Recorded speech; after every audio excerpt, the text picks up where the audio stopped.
نحمدہ و نصلی علی رسولہ الکریم اما بعد فاعوذ باللہ من الشیطان الرجیم بسم اللہ الرحمن الرحیم۔ السلام علیکم دوستوں، پچھلے دنوں ایک کنٹروورشل سا بیان دیا ملالہ یوسفزئی نے، تو اس کے حوالے سے مجھ سے کافی سوال پوچھے گئے لوگوں کی طرف سے کہ ملالہ یوسفزئی نے یہ جو بات کی ہے کیا وجہ تھی، کیا سچویشن، مطلب مست بی ایکسپیکٹ، اور میں نے متعدد لوگوں کو جواب بھی دیے۔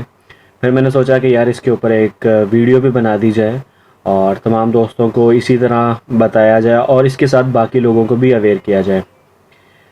اچھا جی، ملالہ یوسفزئی نے ایک انٹرنیشنل میگزین کو بیان دیتے ہوئے یہ کہا کہ جناب نکاح کرنے کی کیا ضرورت ہے، پارٹنرشپ پہ بھی تو بندہ رہ سکتا ہے اور ہمیں ویسے رہ لینا چاہیے، لازمی کانٹریکٹ کرنا ہے یا نکاح کرنا ہے اور اس کے بعد ہی سارا کچھ کرنا ہے۔ اب یہاں پر اس کا ایک بیان ہے، اس کی آپ تردید بھی کر سکتے ہیں اور وہ بیسیکلی خود جانتی بھی ہوگی، اور بنیادی وجہ یا اس کو بیان دینے کا ایکسپلینیشنز کرنا وہ اس کی ذمہ داری ہے۔ اور میں نے فی الحال ابھی تک جب میں یہ ویڈیو ریکارڈ کر رہا ہوں تب تک تو نہیں سنا اس کے منہ سے، لیکن فردر دیٹ اگر وہ ایکسپلین کرتی بھی ہے یا ایکسکیوز بھی کرتی ہے تو وہ اس سے ہٹ کے ایک چیز میں بات کروں گا۔ میں اس کو کاؤنٹر نہیں کر رہا ہوں یا اس کو جواب نہیں دے رہا ہوں، بلکہ ویسے ایک بات کرنے لگا ہوں ایک اوور آل ویو میں، اور اس میں ہی تقریباً اس بات کا اس کو جواب بھی مل جائے گا۔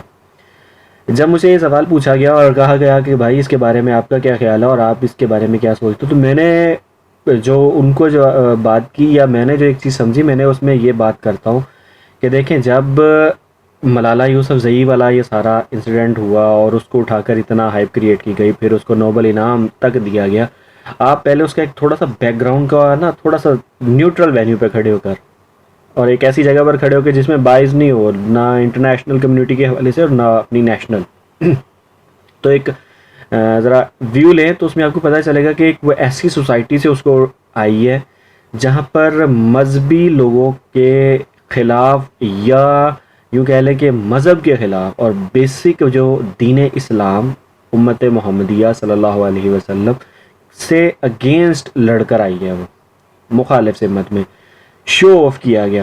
وہاں پر جو پورٹریٹ اسلام کا سیٹ کیا گیا تھا یا جس طریقے سے اسلام یا شریعت نافذ کی جا رہی تھی، وہ شریعت کے نفاذ کا طریقہ نہیں تھا اور لبادہ اڑا گیا اسلام کا۔ وہاں سے وہ بلڈ ہوئی ہے اور اس نے اینٹی آف اسلام جا کر کام کیا ہے کہ جی اسلام یہ ہے اور میں یہ چاہتی ہوں، ہماری سوسائٹی میں اسلام کو ایسے، مسلمان ایسے ہوتے ہیں اور ہم ایسے ہونا چاہتے ہیں۔ یہ ایک اصل چیز ہے، ایک اصل ویو ہے۔ وہاں پر دیکھا جائے کہ ان دنوں سچویشن کیا تھی، ملالہ کے ساتھ انسیڈنٹ کیا ہوا، یہ ایک سارا ویو اگر آپ لیتے ہیں تو اس میں آپ کو اس چیز پہ بڑا ایزیلی سمجھ آ جائے گی کہ جی اینٹی آف اسلام یہ ساری کارروائی ہوئی۔ اور دیکھا جائے بنیادی طور پر جو وہ لوگ کام کر رہے تھے نفاذ شریعت کے حوالے سے، تحریک طالبان پاکستان والے لوگ جس میں صوفی محمد صاحب تھے یا بیت اللہ مسعود یا حکیم اللہ مسعود یا فردر دیٹ اور بھی جتنے طالبان اور یا اس سے پاکستانی طالبان سے ریلیٹڈ لوگ اس کے اندر یا سوات یا ارد گرد مالاکنڈ ڈویژن کے اندر یہ ساری حرکات کرتے رہے، انہوں نے ایک لبادہ اوڑا تھا اسلام کا اور نفاذ شریعت کا۔ اب پرابلم یہ ہے کہ سسٹم تو ہمارا ویسے بھی ٹھیک نہیں ہے۔ آج بھی اب چیک کر لیں مظلوم کے ساتھ کیا ہوتا ہے، ظالم کہاں کھڑا ہوتا ہے، بڑا چور کدھر کھڑا ہوتا ہے، چھوٹا چور کدھر کھڑا ہوتا ہے، یہ ساری چیزیں آپ آج بھی دیکھ لیں۔ اور جو وہ طریقہ تھا، طریقہ وہ بھی ٹھیک نہیں تھا، اور چونکہ بیسکلی ہم اپنے آپ کو ایک جھوٹی تسلی دے چکے ہیں کہ ہم مسلمان ہیں اور مسلمان ہونے کی حیثیت سے آپ صلی اللہ علیہ وسلم ہماری شفاعت کریں گے اور ہم چلے جائیں گے، ہم جتنے مرضی گناہ کر لیں ہمیں کوئی پوچھنے والا نہیں ہے، ہمیں کوئی کچھ کہنے والا نہیں ہے۔ تو ایک یہ ہمارے اندر ایک جھوٹی تسلی ہے اور ہم لوگوں کے حق بھی غاصب کرتے رہتے ہیں، پھر یہ حدیث بھول جاتے ہیں کہ جس نے حق کسی کا کھایا وہ ہم میں سے نہیں ہے، ہم رشوت بھی لیتے رہتے ہیں، پھر ہم یہ حدیث بھی بھول جاتے ہیں کہ رشوت لینے اور دینے والا دونوں جہنمی ہے، لیکن ہم پھر جھوٹی تسلی میں گھوم رہے ہیں کہ ایک جگہ رسول اللہ صلی اللہ علیہ وسلم خود سے الگ کر رہے ہیں یا جہنمی قرار دے رہے ہیں ایک بندے کو، ہم وہ حرکت کرنے کے باوجود تسلی سے نماز روزہ اور پھر حج، کسی کا حق کھا کر ہم حج کے لیے جانے کے بعد ہم یہ بھی سوچ کے بیٹھے ہیں کہ یار ہم نے حق کھا لیا تو کیا ہو گیا، لیکن ہم نے حج تو کر لیا نا۔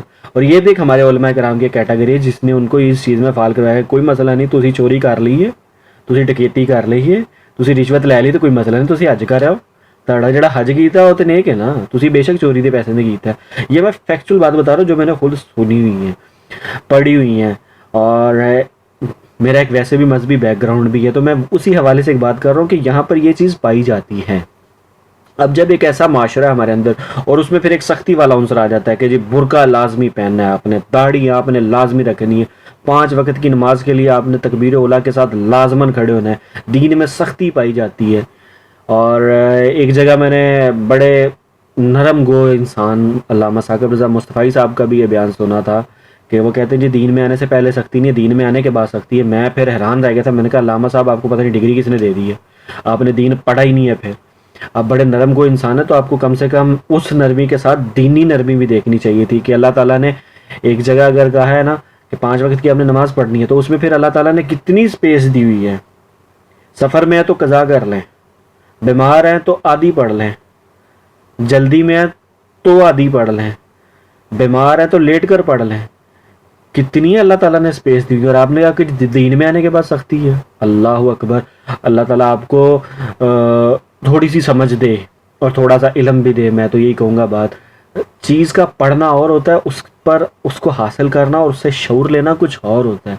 ہم عموماً علم حاصل کرتے ہیں جاب کے لیے، شعور کے لیے نہیں، اور علم جاب کے لیے نہیں ہوتا، شعور کے لیے ہوتا ہے۔ ہمارے ہاں پہلے تو یہی کنٹراڈکشن موجود ہے۔ اچھا خیر، اب ملالہ والے ٹاپک کی طرف ہی آتا ہوں، نہیں تو اور کے اور ٹاپک نکل جائیں گے۔ اب سچویشن یہ ہے کہ جس وقت وہ وہاں سے بلڈ اپ ہوئی ہے، اس نے دیکھا ہے کہ جی برقع لازمی پہننا ہے، سر لازمی جھکانا ہے، یہ لازمی کرنا ہے، وہ لازمی کرنا ہے۔ ایک وہ خاص مکتبہ فکر تھا اور اس نے وہ ساری سختیاں کی۔ اب جب وہ اس سے باہر نکلی اور باہر نکل کے اس نے دوسری سوسائٹی دیکھی ہے، اور اس نے سیدھی دوسری سوسائٹی دیکھی ہے، دوسری سوسائٹی مطلب یورپین کنٹری سٹائلز۔ اسلام کا تو میں کہتا ہوں مجھے بھی خود نہیں پتا کہ اسلامک طریقے سے ہمیں رہنا کس طرح، ہمارا اخلاق کیا ہونا چاہیے۔ ہم صرف وہ کتابی لکھی پڑھی چیز کے اوپر چل جاتے ہیں پریکٹیکلی۔ اور میں انجینئر علی مرزا صاحب کو بھی کہتا ہوں آپ بھی پریکٹیکل انسان نہیں، کتابی چیز بتا دینا بڑا آسان ہے، عمل کرنا ہے پتہ لگتا ہے پھر بندے کو بندہ کہاں کھڑا ہے۔ حسین بول دینا تو بڑا آسان ہے، لیکن ہم کام سے سارے یزیدی ہیں الحمدللہ۔ الحمدللہ اس لیے بول رہا ہوں کیونکہ ہم نہیں ہٹنے والے، اور ہم اس کے اوپر پھر فخریہ کہتے ہیں کہ میں اتوں چوری کیتی ہے، میں اتوں مال بچایا ہے۔ تو اسی لیے توبہ نعوذ باللہ، اللہ تعالیٰ ویسے معاف کرے، اللہ تعالیٰ ہمیں یزیدی کام سے بچائے، آمین ثم آمین۔ دوسری طرف آ جائیں کہ پھر ملالہ کی طرف، تو اب وہ اس سوسائٹی سے نکلی ہے جہاں پر اسلام کا لبادہ اوڑھ کر تھوپنے کی پوزیشن میں تھے، جس کا ایک پیرا میں نے وہ ثاقب رضا مصطفی والا بھی دیا کہ آپ اس کا مطلب ہے انٹرنلی طالبان کو اختیار دے رہے ہیں کہ تھوپ دیں، چیز تھوپ دیں، اگلے کو پسند آئی سمجھ آئی نہیں آئی تھوپ دیں، بس ٹھوک دیں، تو وہ والی چیز ہے۔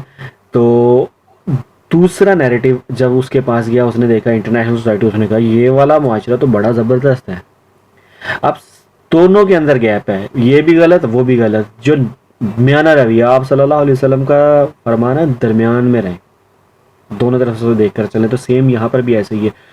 مجھے اس کو غلط ثابت نہیں کرنا یا مجھے اس کو غلط ثابت نہیں کرنا، مجھے یہ ثابت کرنا ہے کہ چیز صحیح کیا تھی۔ اصل مسئلہ یہ ہے کہ ملالہ کو یا ادروائز دوسری دنیا کو یا اپنے لوگوں کو یہ سمجھانا ہے کہ چیز اصل کیا ہے، حقیقت کہاں پر کھڑی ہے، ہم نے کہاں پر کھڑے ہونا ہے، ہمیں کیسے ہونا ہے، میرا کردار کیا ہے۔ اب سچویشن آتی ہے کہ جناب جب وہ اس سچویشن سے نکلی ہے تو اس نے تو یہ سٹیٹمنٹ دینا ہی دینا، اس کے ذہن میں کیا بیٹھا ہوا ہے کہ جی ان کی بات جو نہیں مانے گا گولی مار دیتے ہیں، کوڑے مار دیتے ہیں۔ اب سچویشن یہ ہے کہ وہاں پر آپ کو چیز ثابت کرنی پڑے گی کہ وہ صحیح کر رہے تھے یا غلط کر رہے تھے۔ پریکٹیکلی میں نے ثاقب رضا مصطفی صاحب کا ایک وہ بات سنا دی ہے، پریکٹیکلی تو وہ کیا کہتے ہیں اندرونی طور پہ تو یہ سبھی یہ کیٹیگری میں فال کر جاتے ہیں کہ یہ سپیس دینے کے لیے تیار نہیں، اپنے ساتھ بٹھانے کے لیے تیار نہیں، میری بات کو جو غلط کرے گا وہ سیدھا ہی کافر ہے۔ وہ سے نچلی والی سٹیج نہیں میں نے رکھی، میں نے سیدھا ہی کافر بنایا ہوا ہے۔ بریلوی کے نزدیک شیعہ کافر ہے، شیعہ کے نزدیک دیوبندی کافر ہے، دیوبندی کے نزدیک وہابی کافر ہے، وہابی کے نزدیک بریلوی کافر ہے۔ ہم نے اس سے نیچے والا کیٹیگری رکھی نہیں ہے، ہم نے یہ رکھا ہی نہیں کہ یار غلط ہو سکتا ہے، بھائی انسان ہے غلطی کر سکتا ہے، اس کو سمجھنے میں غلطی ہو سکتی ہے۔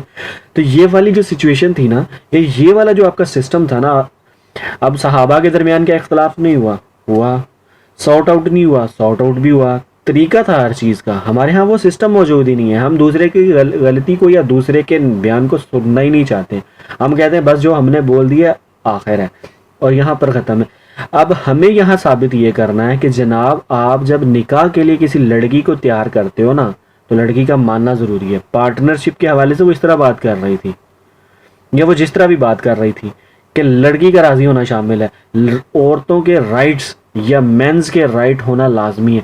عورتوں کے کیا حقوق ہیں ہماری سوسائٹی میں؟ ہم ویسے تو وہ کیا کہتے ہیں وومن مارچ کے بڑا خلاف ہے، لیکن پریکٹیکلی بتائیں نا، ہم اپنی بہن سے پوچھتے ہیں یا بیٹی سے پوچھتے ہیں کہ آپ کو کون پسند ہے، اگر ہم پوچھ لیں اور وہ آگے سے غلطی سے خدا نہ خاصا بتا دے، ہمارا کام ہوتا ہے سیدھا گولی ٹھوک دینا، غیرت پہ جو بات آ جاتی ہے. لیکن آپ صلی اللہ علیہ وسلم سے زیادہ کیا عزت اور غیرت والے ہم لوگ ہیں. آپ صلی اللہ علیہ وسلم تو جا کے بی بی فاطمہ کو بھی پوچھا، بی بی زینب کو بھی پوچھا، بی بی ام کلثوم، بی بی فاطمہ مشہور ہیں، باقی 3 صاحبزادیاں بھی تھی تو اور ان سے بھی ایسے ہی شادیاں کروائی ہیں، ان کی بھی، ان پہ بھی تھوپا نہیں ہے انہوں نے، ان سے بھی ایسے ہی کروایا، لیکن ہم لوگ بتاتے نہیں ہیں. تو جب ان سے پوچھا گیا تو آپ صلی اللہ علیہ وسلم کی عزت اور غیرت نہیں تھی؟ بالکل تھی، بے شک تھی، اور ان سے زیادہ تو کسی کی ہے بھی نہیں، ہم ان سے بڑے بن جاتے ہیں اصل میں. تو وہ رائٹس، میں نے ایک شادی کی مثال دی ہے، میراث ملتی ہے، حق دیا جاتا بہنوں کو، بیٹیوں کو نہیں. تو ہم کہاں پر کھڑے ہیں؟ ہمارا اصل تخصص کیا ہے؟ آپ دوسری طرف چلے جائیں، علماء کرام بھی جو ہمارے موجود ہیں وہ کیا کر رہے ہیں؟ حق مہر کی باری آتی ہے نا، کبھی بھی آپ چیک کر رہے ہیں نکاح نامے کے اوپر، آپ کو پریکٹیکلی چیز کا پتہ چل جائے گا، اور زیادہ سے زیادہ حق مہر ہوگا 5,000 ہوگا. کیوں بھائی؟ بلکہ مولوی کو چاہیے وہ عورت کو وہاں سامنے بٹھا کے پوچھے، ہاں بھائی کتنا حق مہر لینا تم نے؟ وہ بولے 5 لاکھ تو 5 لاکھ لکھے، وہ بولے 50 لاکھ تو 50 لاکھ لکھے. جب حضرت عمر فاروق رضی اللہ تعالیٰ عنہ کے سامنے عورت آگے کہتی ہے کہ جی آپ باندھنے والے کون ہیں، اور حضرت عمر فاروق رضی اللہ تعالیٰ عنہ نہیں باندھ سکتے، تو ہمارا مولوی کیوں باندھتا ہے؟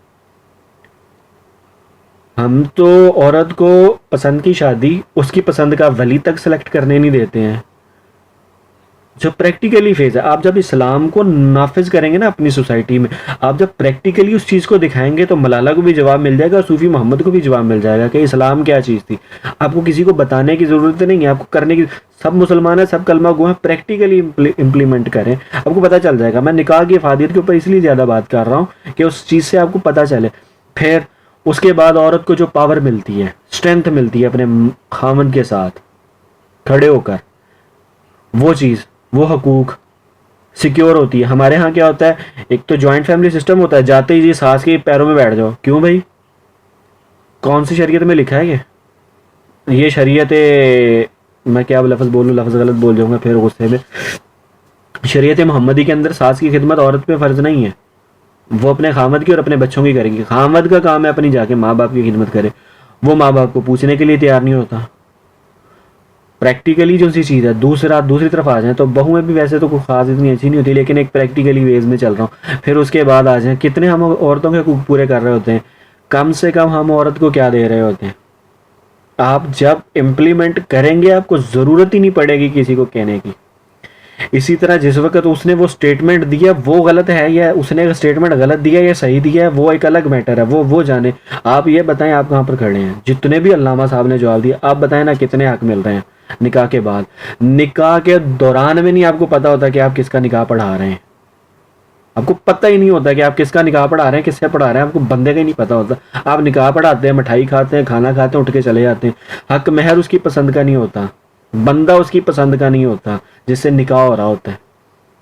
اور کسی بھی بڑے سے بڑے عالم نے، سوائے ایک میرے پیروں کے، میں نے ان کو خود دیکھا نکاح پڑھاتے ہوئے 2-4 متعدد بار، ڈاکٹر زبیر الوری صاحب کو اور ان کے صاحبزادگان کو بھی، وہ باقاعدہ پوچھ رہے ہوتے ہیں، وہ بلا بھی لیتے ہیں. میں نے ان میں یہ کوالٹی دیکھی، لیکن عموماً نہیں دیکھی، اس سے ہٹ کر بہت سارے لوگوں میں نہیں دیکھی. آپ نکاح کی افادیت تو بیان کریں، آپ نکاح کے فضائل تو بیان کریں، آپ نکاح کو اس طرح نکاح کروا کر تو دکھائیں صحیح. ملالہ تو کیا، ملالہ کا باپ بھی نہیں ہلے گا. پھر دوسری سوسائٹی بھی اٹھ کے آئے گی، بھائی ہمیں اسی طرح کا نکاح چاہیے، ہمیں اسی طرح کی سیکیورٹی چاہیے نکاح کے حوالے سے. آپ پچھلے نکاح پڑھے تو صحیح، بی بی فاطمہ کو کیا جہیز نہیں ملا تھا، لیکن جہیز کا ایک وے تھا، طریقہ تھا. اس کے علاوہ کیا بی بی فاطمہ کو میراث نہیں ملی؟ یہ ساری چیزیں جو سی ایک انٹرنل سطح پر جا کر ہمیں ٹھیک کرنے کی ضرورت ہے، جو کہ غلط ہوئی ہیں. آپ نے اس کے بیان کو تو پکڑ لیا، آپ کہاں پر کھڑے ہیں؟ میں کہتا ہوں کہ اس کا وہ بیان ٹھیک ہے یا غلط ہے وہ ایک الگ بات ہے، لیکن آپ انہیں نکاح کی افادیت بتائیے، آپ نے نکاح کا طریقہ بتایا، آپ کو پتہ ہے کہ نکاح عورت کا کیسے ہو سکتا ہے، آپ نے یہ بتایا کہ اس نکاح سے عورت کو کتنی سیکیورٹی ملتی ہے، آپ نے یہ بتایا کہ اس نکاح کے ذریعے اس عورت کو کیا کچھ بینیفٹس حاصل ہوتے ہیں، آپ کیا کچھ دیتے ہیں، اس عورت کو کیا کچھ ملتا ہے اس نکاح کی وجہ سے. آپ نے آج تک یہ چیز بتائی. چلے ذرا مجھے بتائیں کہ میں کسی بھی عالم کا نام لے دیتا ہوں، اس نے کیا اس عورت سے جا کر پوچھا کہ بیٹا آپ کو یہ مرد پسند تھا یا نہیں؟ میں آپ کا نکاح تو پڑھانے آ گیا ہوں. پریکٹیکلی آپ آئے نا.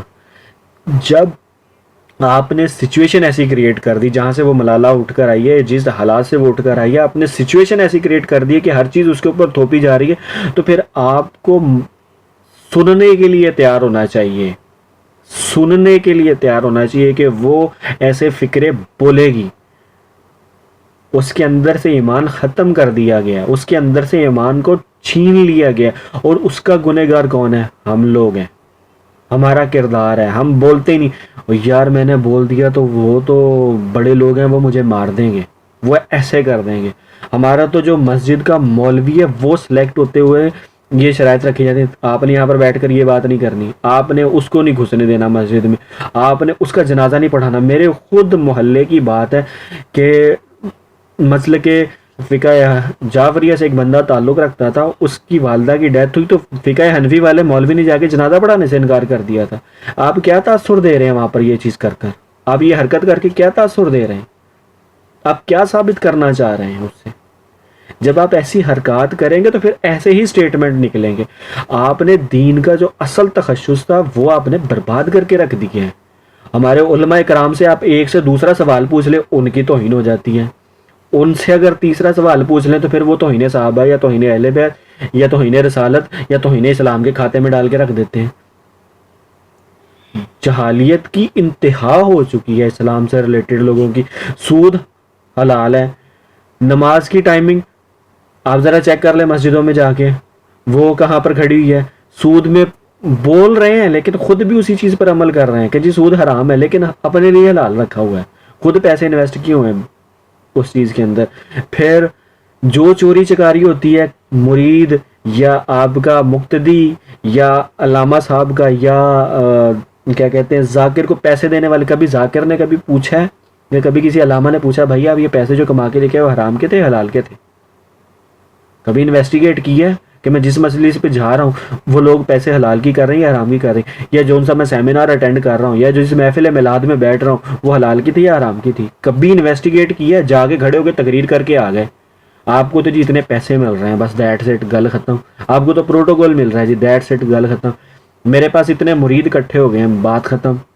آڈٹ کیا کبھی مرید کا بیٹھ کے کہ بیٹا یہ جو پیسے لا کے آپ مجھے دے رہے ہو یہ حرام کے کمائے ہیں حلال کے کمائے ہیں؟ کچھ بھی نہیں. پریکٹیکلی جو سا آپ جب فیلڈ ہیں آپ کس طرح دوسرے کے اوپر تنقید کر سکتے ہیں؟ مجھے اپنے ہی لوگوں پر یا خود پر یہ تنقید کرنے کی ضرورت کیوں پیش آ رہی ہے؟ اس کی وجہ یہ کہ ہم خود کہاں پر کھڑے ہیں. میں دوسرے کو تو کافر کہہ رہا ہوں, میرے اندر کیا چیز چل رہی ہے؟ منافق کی سب سے آسان نشانی ہے, سب سے آسان نشانی ہے, وہ ظاہر کچھ ہوتا ہے باطن کچھ ہوتا ہے. اب پریکٹیکلی کھڑے ہو کر سمیت مجھ سے سب کے سب ذرا جواب دیں, ہم کیا سب